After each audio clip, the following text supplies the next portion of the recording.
بھی کرنی ہوگی۔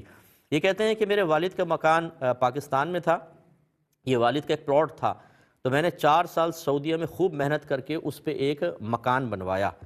کیا اب اس میں جیسے والد کا انتقال ہوتا ہے تو میری 4 بہنوں کا حصہ ہوگا یا نہیں ہوگا؟ دیکھیں، جو پلاٹ تھا اس میں تو یقیناً بہنیں شریک تھیں۔ آپ نے گویا کہ اب اس میں اگر آپ ایک بھائی اور 4 بہنیں ہیں تو اس کے 6 حصے ہوں گے، 2 حصے آپ کے، ایک ایک حصہ بہنوں کا۔ اس کا مطلب 4 حصے ان کے اور 2 حصے آپ کے۔ اب آپ غور کریں تو آپ نے بہنوں کے پلاٹ پہ مکان بنایا ہے، زیادہ حصہ تو ان کا ہے۔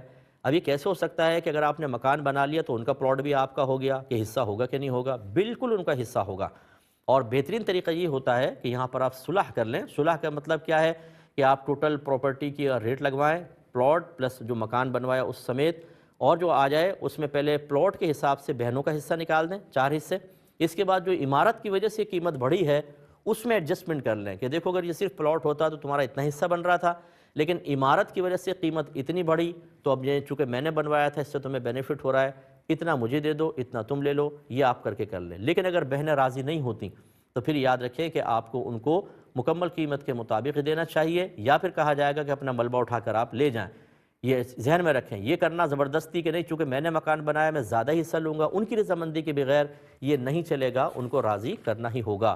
میرا یہ جواب 2-3 دفعہ یوٹیوب پہ سنیں، انشاءاللہ آپ کو مزید سمجھ میں آئے گا۔ ایک بھائی نے کویسچن کیا کہ ہمارے یہاں ایک امام صاحب ہیں، وہ فاسقوں